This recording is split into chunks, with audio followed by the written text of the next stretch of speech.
During the next 40 minutes, I will try to kind of describe the context for establishing Trampoline House, and then pass on the word to Morten, who will take you inside the house and go deeper into the methodologies and strategies we have applied. Trampoline House was formed in reaction to Denmark's racist treatment of refugees and asylum seekers.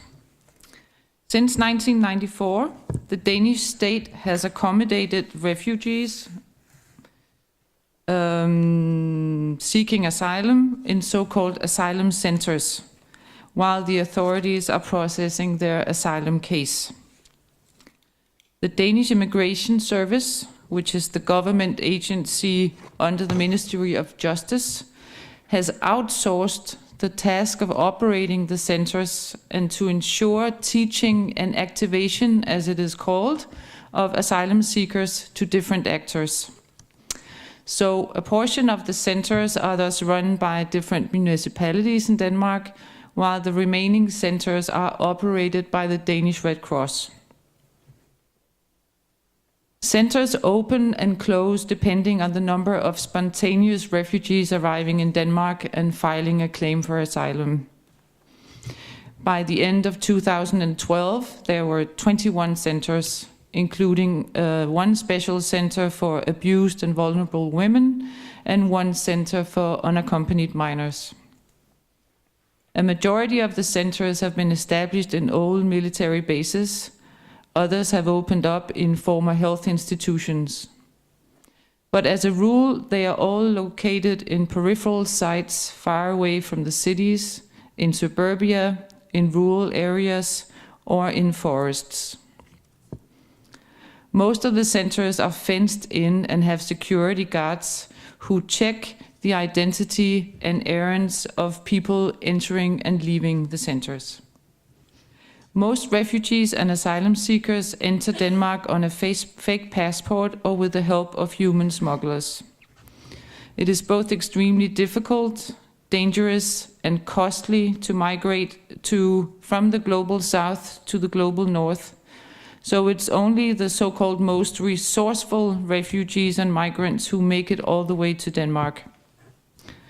By the end of 2012, there were 21 asylum centers in Denmark accommodating a total of 6,039 asylum seekers. That same year, Denmark received a total of 6,184 new applications, processed 3,336 of them according to the so-called Dublin regulation, and granted 2,583 people asylum, which is equivalent to a recognition percentage of 46%. In 2011, as you can see behind me, 4,289 people were accommodated in 19 centers, while a total of 3,806 applications for asylum were filed. 3,600 applications were processed according to the Dublin regulation, and 2,249 people were granted asylum, which is approximately 33%. If we take into consideration that there is currently 45.2 million forcibly displaced people worldwide, according to a report released by the United Nations earlier this year, and that includes 28.8 million internally displaced, 15.4 million refugees, and 937,000 asylum seekers. You could say that the Danish figures are very low. For instance, Denmark's neighbor Sweden presently receives 7 times as many applications per year and grants asylum to 4 times as many refugees. On the other hand, Denmark's acceptance rate was 12% higher than the Swedish in 2012. The difference in the Danish and Swedish numbers can be explained in a number of ways. While anti-immigration voices in Denmark and beyond often adhere to the thesis that it is the looseness or tightness of a nation state's immigration and asylum policies that determines the number of refugees and migrants attempting to enter the country. On the other hand, refugee studies researchers such as Thomas Gammeltoft Hansen argue that personal networks and cultural ties in a given place are equally important factors when refugees and migrants decide which country to flee or migrate to. From that, we could conclude that Sweden attracts a larger number of refugees and asylum seekers annually, because the country processes more cases and grants more people asylum than Denmark does. Further, it is more difficult to meet the refugee status requirements in Denmark than in Sweden. In order to be granted asylum in Denmark, an applicant must either meet the conditions listed in the United Nations Refugee Convention of 1951 that Denmark signed that same year, and it reads, any person who, owing to a well-founded fear of being persecuted for reasons of race, religion, nationality, membership of a particular social group or political opinion, is outside the country of his nationality and is unable to, owing to such fear, is unwilling to avail himself of the protection of that country. Or the refugee/asylum seekers must meet the conditions for so-called protected status as defined in section 7.2 of the Danish Aliens Act. It reads, a residence permit will be issued to an alien if the alien risks the death penalty or being subjected to torture or inhuman or degrading treatment or punishment in case of return to his country of origin. End of quote. However, with the new Aliens Act of 2002, passed by the center-right coalition government that came to power in 2001, promising tighter immigration controls, the definition was narrowed so that it is no longer sufficient to present a well-founded fear to immigration service. Applicants now have to make probable so-called concrete individual risk of persecution.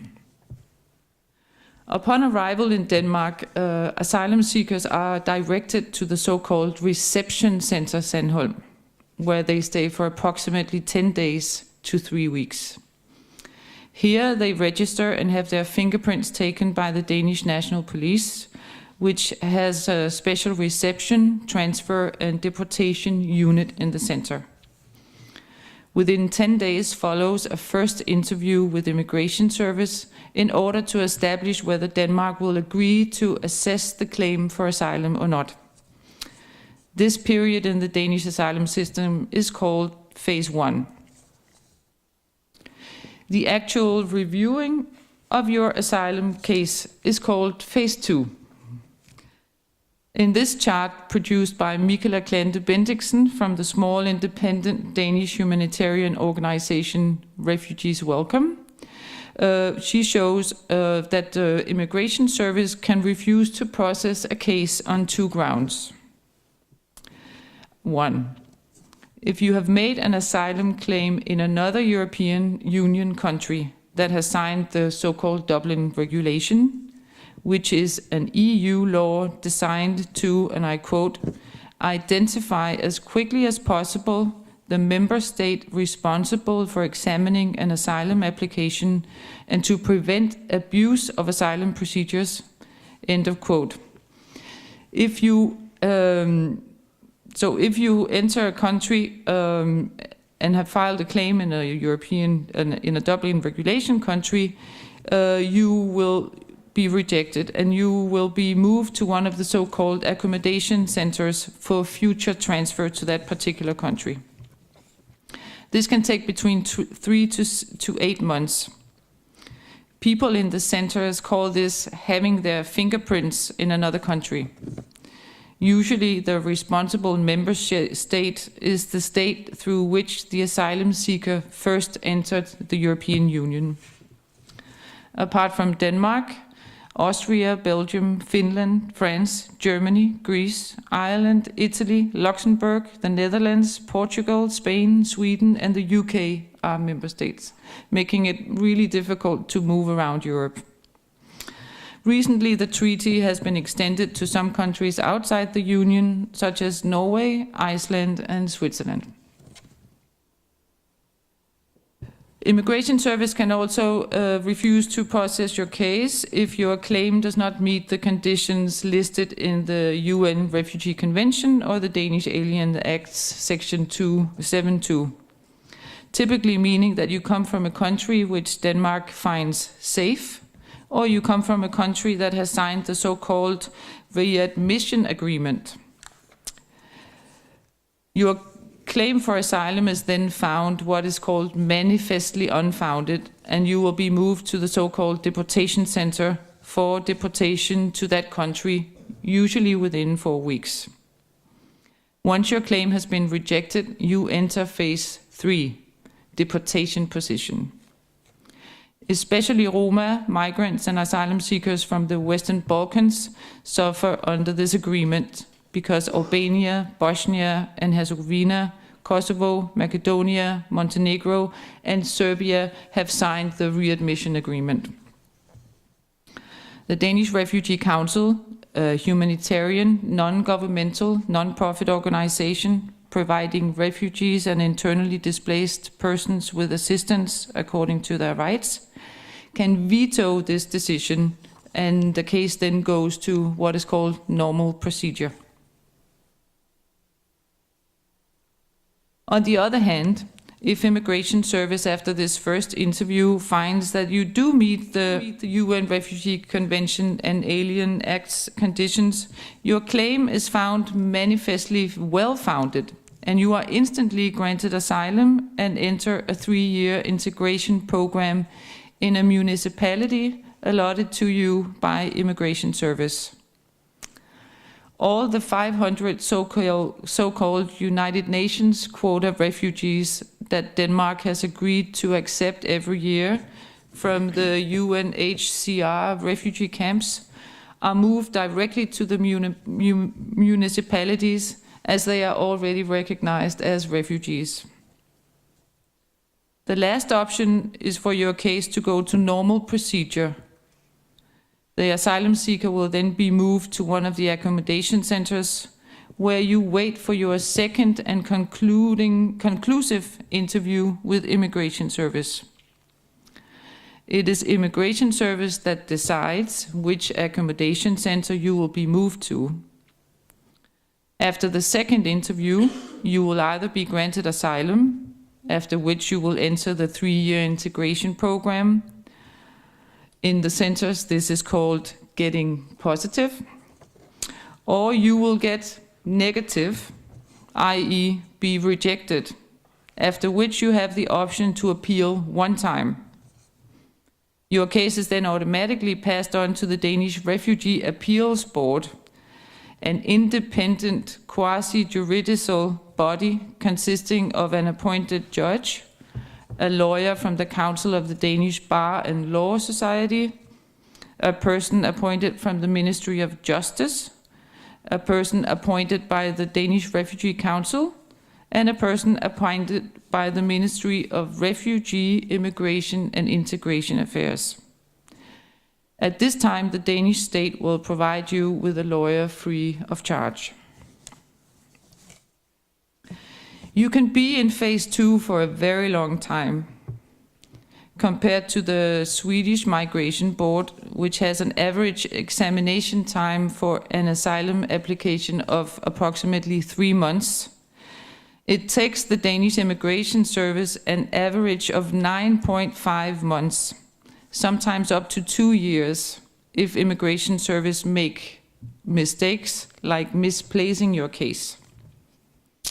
If your appeal is rejected by the Refugee Appeals Board, you enter phase 3 and are moved to a deportation center, where you wait until the police has arranged for your voluntary repatriation, if you agree to leave Denmark voluntarily, or forced deportation if you refuse to leave. If you are able to present new documentation, or if the situation in your home country gets worse, you can request to have your case reopened by the Refugee Appeals Board. At the moment, it takes the board an average of 12 months to review a case reopening request. So you can be in phase 3 for an even longer time. We know people in phase 3 who have spent 2, 6, even 15 years in the centers.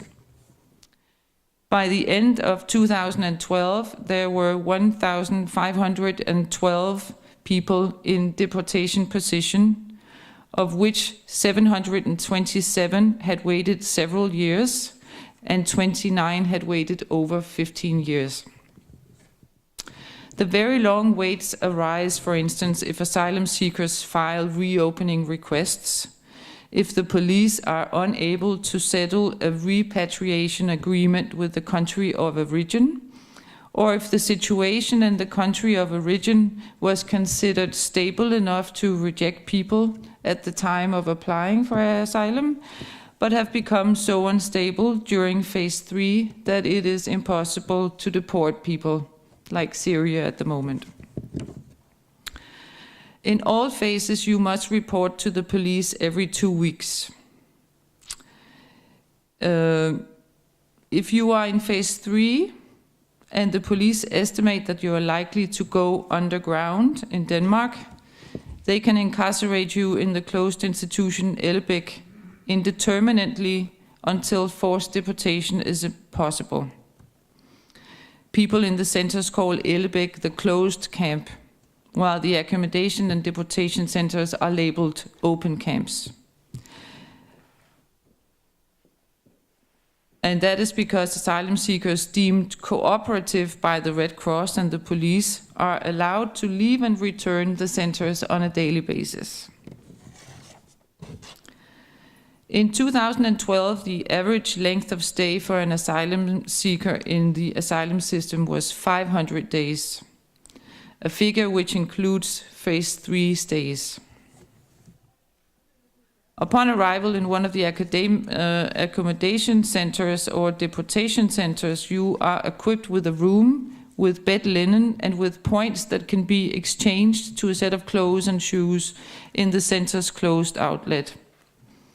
Families are given 2 rooms with their own kitchen and bathroom, while single asylum seekers typically share a room with 1 to 3 other people of the same sex and share kitchen and bathroom facilities with other people in the same barrack. The rooms are equipped with the most basic furniture. While children in the asylum system can attend the Red Cross primary school in the town of Lynge or enroll in local schools in a few cases, adult asylum seekers were not allowed to work, earn money, or enroll in educational programs at all until July 2013. People in phase 2, however, could attend a few hours of English or Danish language classes per week in the centers or in the Copenhagen located Red Cross school, or they could do temporary unpaid work experience internships a couple of times a week. A new deal from 2012 made between the left-wing coalition government, the Red-Green Alliance and Liberal Alliance, now makes it possible for all asylum seekers to take paid work and find housing outside the centers after 6 months, if, and this is crucial, if they agree to cooperate in regards to their case processing and cooperate on their repatriation should their asylum case be rejected. People in the center refers to this as signing with the police and regard the deal as yet another incentive-based regulation designed to motivate people in phase 3 to voluntarily repatriate. In our opinion, this deal has very little effect in reality, and we predict that only a few asylum seekers will actually benefit from it, simply because people are too scared to sign the cooperation contract and fear deportation as a result. The statistics back this up. From June this year, when the deal became effective, to August, only 315 people or families have opted to move out of the centers, and only 49 people have filed an application for a work permit. According to a user of the Trampolin house, to sign is equivalent to admitting that you're really not persecuted, really not a refugee. So in general, most people remain in the centers. To sustain their livelihood there, the Red Cross hands out allowance every 2 weeks to people in phase 1 or 2, which is referred to as pocket money in the centers. This allowance is very much used as a carrot or a stick, depending on how you see it.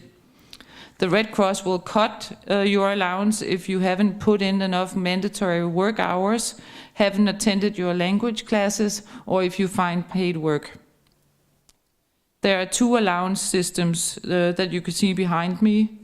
Pocket money every 2 weeks to cover all living expenses, or free food in the center cafeteria 3 times a day, plus a little pocket money.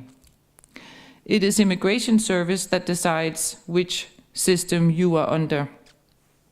If you have been rejected or refused to cooperate with the police regarding your deportation, your allowance will be taken away completely. You don't have to be a rocket scientist, I love that, to find out that this system is dysfunctional and makes people very sick, mentally as well as physically. After the so-called honeymoon period of 1 month upon arrival from disaster or war zone, during which time people are so relieved to escape bombs, get room and board, and believe that their situation will be normalized soon, they start to realize that they risk being stuck in the system for years. The biggest problem is the combination of waiting for a reply to your asylum claim or your deportation, and not knowing when you can expect either one. Immigration Service doesn't have a maximum case processing time guarantee, and the police only presents you with a deportation date if you have agreed to voluntarily repatriate to prevent people from going underground. So unlike conventional incarceration, where you at least know the length of your sentencing, asylum seekers find themselves pending in a constant limbo of uncertainty, which again produces stress and depression. Add to that poverty, the inadequate allowances produced, and the remote locations of the centers, which makes people immobile and isolated from Danish society. People simply can't afford to travel to surrounding towns and cities. Finally, the combination of limited access to meaningful activities and the lack of privacy in the small single-sex rooms or family units result in apathy and stress, as well as aggression and violence. Red Cross reacts by medicating people. In a survey dating back about 5 years, it was shown that the cost of one asylum seeker in the Danish system increases about 80% during the first 3 years due to expenses to psychoactive drugs and other medical treatment.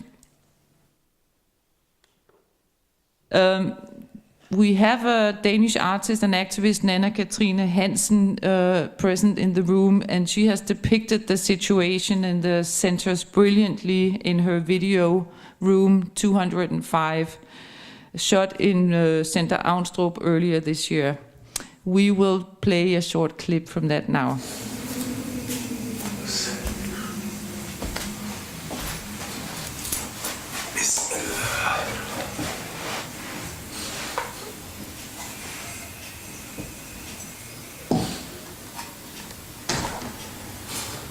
Esta خبرة تتوقع نو؟ أو خير.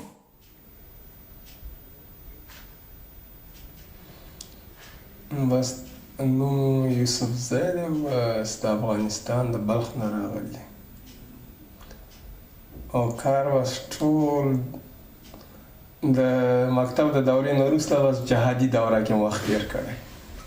څلور کسان کومه مهمه مشکله خبر نه ده.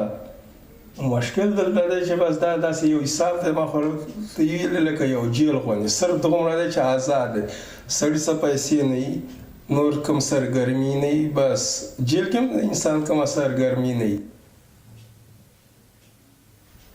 نو پیسې نه وي چې ځان ته بیرون چکر ولګوي، یو ځای ته سیاحت ته لاړ شي، دا د خوراک بس کېږي که د سیاحت دپاره. نو په دغه حساب سره داسې ښکارېږي لکه دا انډیوالان صحیح دي، صحیح دی، کم زیات پکې وي خو ډېر کم. که نه وي دا دی همدغلته ورته خلک یو بل څه خبرې هم کوي، خفه هم ورسره نه وي، دغه هم نه وي، خپله ذهني طور باندې داسې پوهېږي چې دا مشکل دی، یو بل په قالب کې صحیح نه پرېوځي، یو رقم کار کوي، که ورته ووایي نو جنګ یا دغه راځي، نو هغې خپله ته ځان ته دا قناعت ورکوي چې صحیح به کوي دی، نو اوس به ورته څه ووایي. روحانو خو بس ټول پرابلم روحاني دی چې دا اوسنی خط مې چې کوم لیکلی دی په همدې دغه باندې مې لیکلی دی، په همدې موضوع باندې مې لیکلی دی چې زه خو نور دلته په تنګ شوی یم، یو او دویم دلته چې څومره خلکو ته دغه ورکړي دي، وخت یې پرې اړولی دی، ټولو اعصابي تکلیفونه پیدا کړي. بس له هغه نه که پنندګي ورکړي څه پې، یو سړی چې لیونی شي نو هغه ته پنندګي ورکړي څه پې، لیونی به په پنندګي څه وکړي، که ورکوي یو روغ صورت باندې که نه بس ختم، کیس بند، نو بس ورته یې ځه چې کوم خوا ته ځې.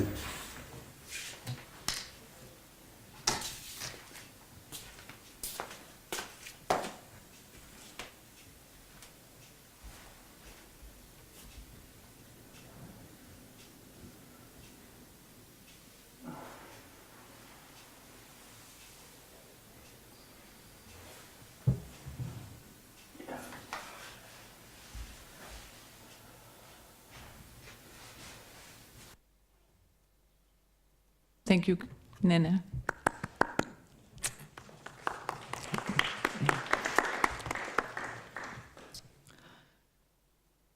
Just a little theory, and then we get to the house. The writings of Italian philosopher Giorgio Agamben, Italian political philosopher, can help us explain what has made the human degradation in the Danish asylum centers possible, if we begin to regard them as camps rather than as centers. In his 1994 essay, What is a Camp?, Agamben argues, the camp is the space that opens up when the state of exception starts to become the rule. In it, the state of exception, which was essentially a temporal suspension of the state of law, acquires a spatial arrangement that, as such, remains constantly outside the normal state of law. It is only because the camps constitute a space of exception, a space in which the law is completely suspended, that everything is truly possible in them. Meaning that inside the camp, normal law has been permanently suspended, making it possible to strip inhabitants of every political status and deprive them of all their rights to the point that they exist only as pure biological life, what Agamben calls naked life, and that committing any crime or atrocity toward them no longer appears as a crime to the outside society. To Agamben, the camp is thus the materialization of the state of exception and the creation of naked life. And he argues that every time such a structure is created, we face a camp, be it a concentration camp, a refugee camp, a gated community.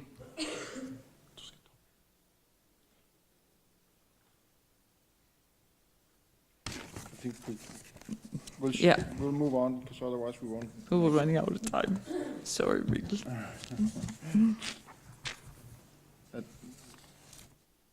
In reaction to this discrimination and injustice, Morten invited artist Joachim Hamou and myself to co-conceptualize and conduct 2 workshops titled The Asylum Dialogue Tank in centers Kongelunden and Sandholm in January and February 2009.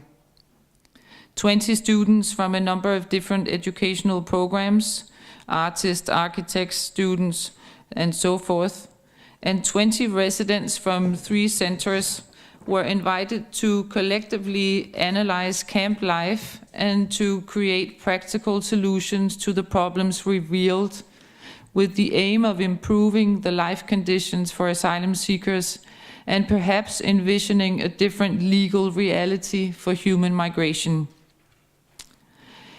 ADT's dialogical structure, Asylum Dialogue Tank, was a deliberate attempt to avoid speaking on behalf of asylum seekers, thereby contributing to the continuous annulment of their voice, agency, and empowerment. Instead, we wanted to create a platform from where their expert knowledge and criticisms could be heard and turned into alternative, sustainable solutions through creative exchanges and collaborations with the students. Voila. Well, that was a Freudian slip. Yeah. Well, thank you, Tone. I should try to explain a little further about this asylum dialogue tank and the Trampoline House. In order for a discussion between these 2 parties, asylum seekers and the young students, to be possible at a level of equality, we decided to come up with some, like little, how do you say, little like tools to change the social dynamics. And one such tool was to create a collective video production in which group members had to come up with a question that could be asked to everybody, such as, how much money do you spend in a week? And the idea was that this way workshop participants could begin to detect relations of mutuality, co-responsibility and common interest despite their different life situations. And there's a short clip of one such movie. I think I would live from what I just had in the house, just in that situation. I would probably taking the canned food and all. For 1 week, and then we'll be finished. What if it takes longer than 2 weeks? I would probably ask friends or parents or my boyfriend to help me in that situation. I spend around 500 kroner a week. That would... What if it's not a possibility to ask help from others? And not from the bank either? No. Then I would start to get a bit desperate, and I would probably start selling some nice boots I have. Maybe 100, maybe 200. Yeah. The clip is longer, but we have to move on. Where were we? So when we created these, or the outcome of these workshops was first a phase where we tried to analyze the problems, and the problems were defined as poverty, which is due to the work prohibition, and which leads to social isolation, and in some instances criminal acts. The second problem was the geographical remoteness of the camp, which of course furthers the social isolation. There's a third problem, which is also stated here, the welfare system that the Danish Red Cross has provided results in pacification.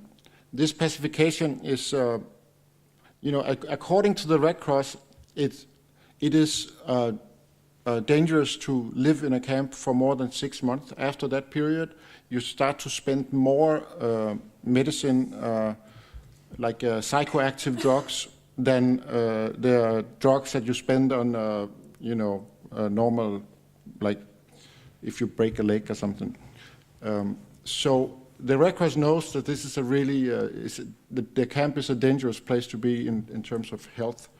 But, well, while discussing this, we also asked the workshop to come up with solutions. And solution number one was to self-organize and establish an asylum seeker street paper. I think we have a picture of it. It should be a paper that was written with, or asylum seekers and Danes together should write this paper. And the next solution, the second solution was to self-organize and establish a user-driven community center for refugees and other residents of Denmark. There's a word missing here. Now, the reason why, we could have made a nice report and sent it to the government, but we knew at this point in time, and also still today, that such a report would be filed in the dumpster. So we decided that we had to act ourselves and to come up with solutions that we could actually carry out ourselves. And that's why we ended up with the idea of a community center, because we already started this process of creating a social space, and it had seemed quite successful. In a sense, you could say that we wanted to create a space of exception to the camp's space of exception, that we wanted to create a space where people would be re-equipped with the rights that they are deprived of in normative Danish society. So what you see here is the first workshop's whiteboard, where we have all the proposals for such a community center. It's quite interesting when you read it that actually almost everything is happening in the Trampolin house today. But I guess we should. But I guess, yes, we could say, I better stick to the script, that the intention with both initiatives was twofold: to provide asylum seekers with agency needed for them to understand, navigate, and thereby better their power to make decisions and better their social and legal situation. And two, to inform the Danish public about the conditions in Danish camps in an attempt to motivate them to work to change the policies producing these conditions.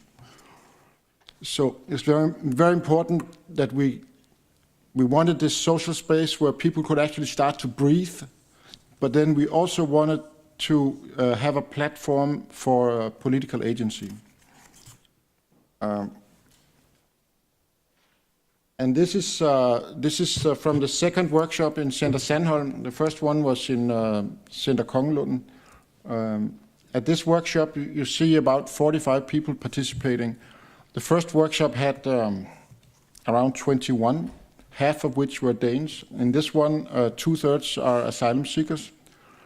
I guess as the discourse was developing, the word got out in the centers that there were some people here that really wanted to listen and to understand.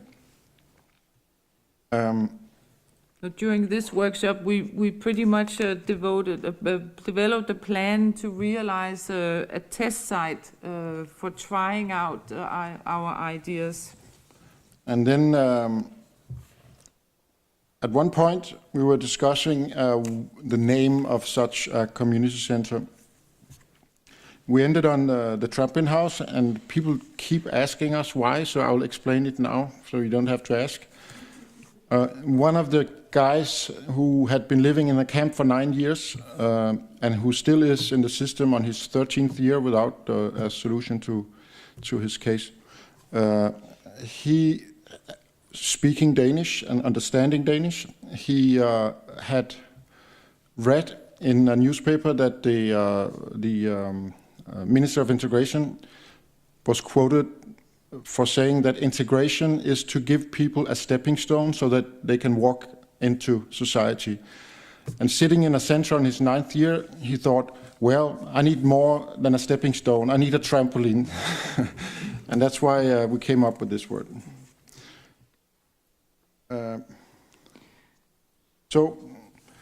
Then shortly after, in March, this is only, we started in February 2009, and then we had the second workshop, started January, second workshop in February. In March, we opened up a gallery space in the inner city of Copenhagen, where we could try out, it was like a test site for a trampoline house, where we were trying out all the ideas that we had developed. It became quite successful. We had about 50 to 100 visitors per day. And when the test site closed down, we had a list of 170 volunteers who wanted to work in a permanent trampoline house. And if you look at the numbers, we started out in January, 3 people, and then 2 weeks later we were 21. Then a month later we were 45, and 3 months later we were 170. We felt that we had the capacity to start a movement. At the same time, Vis-a-Vis was working to come out with its first issue, and this first issue that you see the cover of here, it came out in the summer of 2009. So that was the street paper that was eventually named Vis-a-Vis. Yeah. So, after these events, we started to strategize how to create a permanent space. So in April, we reshaped the Asylum Dialogue Tank into an independent institution where we could, with the purpose of raising money. And I think we should cut short because we have 5 minutes left. So we'll skip the floor plan. We'll skip the entrance. We'll start with start with the organization of the trampoline house. In 2010, in November, we opened up the permanent space in Skyttegade in Copenhagen. And what you see here is the outcome of a workshop where that we held in the beginning of the first period, where we had invited people who had been working with flat structures, democratic structures, to figure out what kind of user-driven space should we have. And this is what we came up with. You see the red house in the middle is the central deciding platform. It's the parliament of the house. And anybody who enters this space are able to speak his mind or her mind and to cast a vote.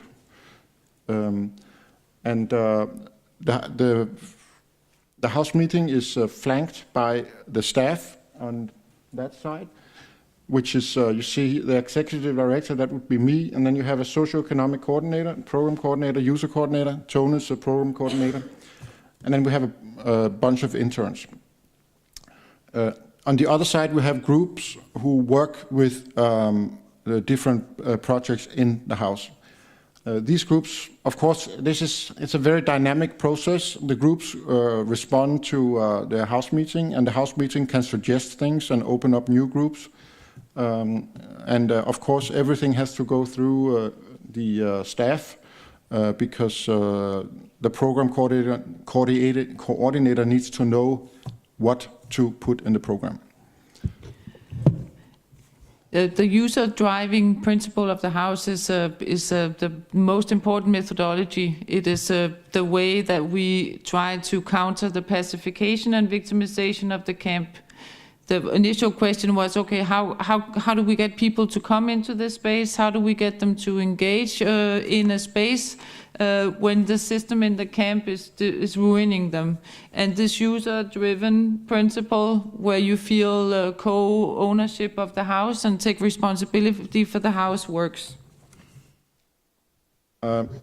Next slide, you can see some of the activities that we've had in 2013.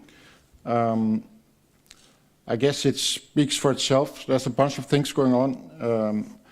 The most important part is that, like Tony was saying about the user-driven principle as a way of, giving people mandate over their own lives. These activities are also organized in the way that if you have a skill when you come to the house, we ask you to use it in the service of the house. So anybody can offer what he or she feels like. And it seems like, it's not about, the house is not about charity. It's extremely important because the Red Cross is one big institution that provides charity, and people are cared to death. So we need to mobilize people so that they take control over their own lives. Here we have the staff office and a volunteer in my chair. This office is 6 square meters, but we often have like 10 people standing inside, wanting, asking questions and wanting to take care of stuff. And then we have a kitchen crew. Again, the kitchen crew is organized.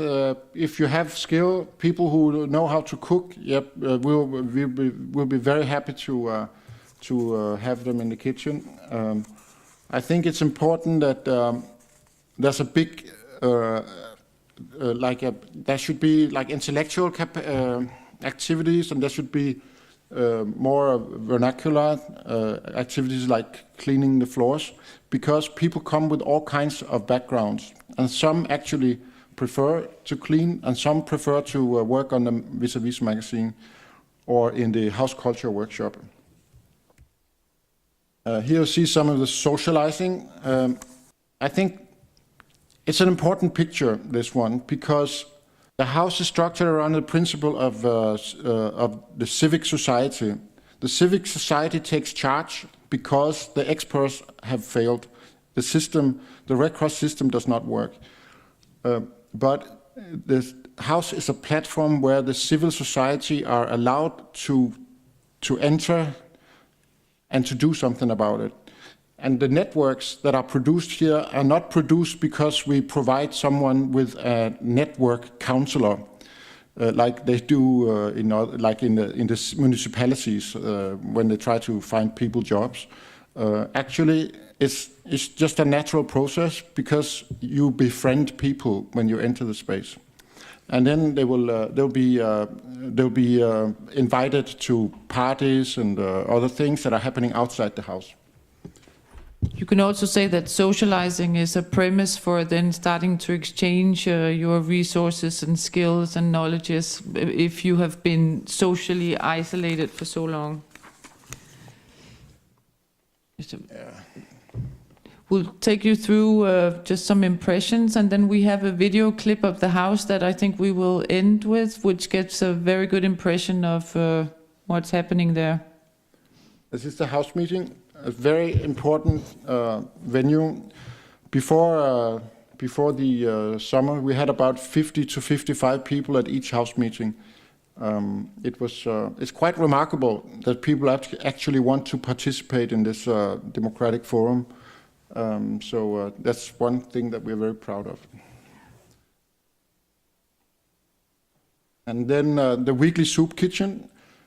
Some people attended a soup kitchen last week or yesterday. One important thing about this is the extended family. When we eat together, we eat like a family, and this is why we always have someone saying a Thanksgiving or a prayer. It can be Muslim, Buddhist, Christian, Jewish, or whatever political, but a Thanksgiving that recognizes that we are sitting here all together and that we are doing this together. That's why people are looking with such reverence towards one angle. And then hairdresser, tailor shop, that's part of the activities. This is from a conflict resolution workshop. Takes too long time to go into details. But and here we have the women of an age of March 8 event. It's International Women's Day, and they are discussing gender roles in the camps and in the Trampolin house. We have specific programs for women and children and youth in the house because they suffer doubly in the camps from harassment and violence and rape and prostitution. And in order for them to use the space, we needed to accommodate a special space of trust for them. Yeah, well, Children's Corner, we'll skip that too. Summer camp, that also is a long one. But every summer we go on a summer camp. We borrow one of our old friends' summer house, and he's the host. And there will be like 30 to 35 people joining this weekend, and we sleep in tents or in the house and cook for each other, dance all night, and go to the beach. There was once a guy from Syria. He told me he had been 3 years in Denmark. He came to the summer camp. It was his first time in the Trampolin house. And after 2 days, he told me, "I have been in Denmark for 3 years, but this is the first time I have smiled." Well, then we do, of course, celebrations. This is Eid, but we have a yearly birthday also. But we'll skip that. We'll go straight to the movie, and then you can ask questions, I guess. In this society, it's a Trampolin house, a user-driven house where asylum seekers and Danish people and everyone else actually can come. Yeah. Everyone is welcome. And are equal. And everyone are equal, yeah. Mm-hmm.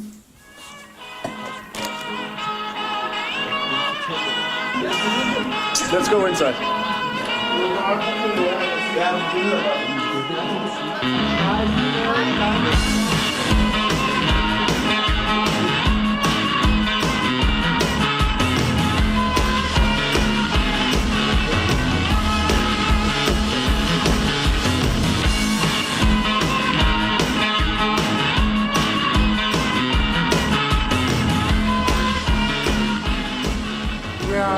Like in 3 weeks, this house is 1 year old, so we're going to have a birthday party.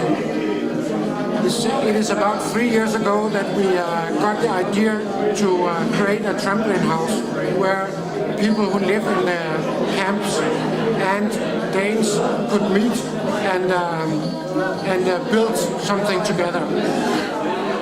There's no discrimination of social activities and social life. Life is just normal here. Everybody is equal. And I got a haircut.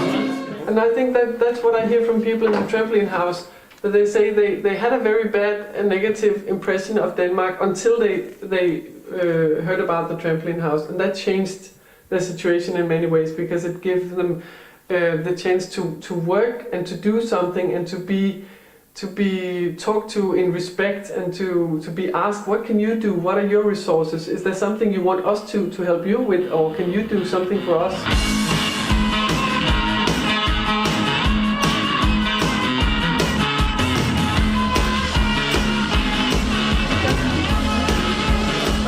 I encourage more people to come to the Trampolin house and participate in the various activities and be part and parcel of everything that's happening in the house. Every Friday in this house we prove that it's possible, that this integration is not this big problem that the government told us. Actually, we feel that we have a model here which can be an example for the rest of the country. If you welcome people from the beginning and taught them about the system and the society, gave them a chance to make their own money, to educate themselves, then they would be a benefit to society in many cases, because the refugees coming to Denmark are very resourceful. They are not fleeing from poverty.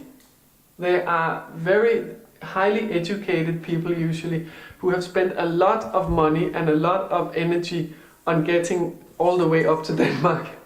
And if you gave them a chance to do something about their own situation and to welcome them into Denmark and say, if you really want to stay here, it's fine, but you have to do this and this and this, they would be happy to do that. The way to the next whiskey bar. Oh, don't ask why. Oh, don't ask why. For we must find the next whiskey bar. Yeah, right. All right. Thank you very much for listening.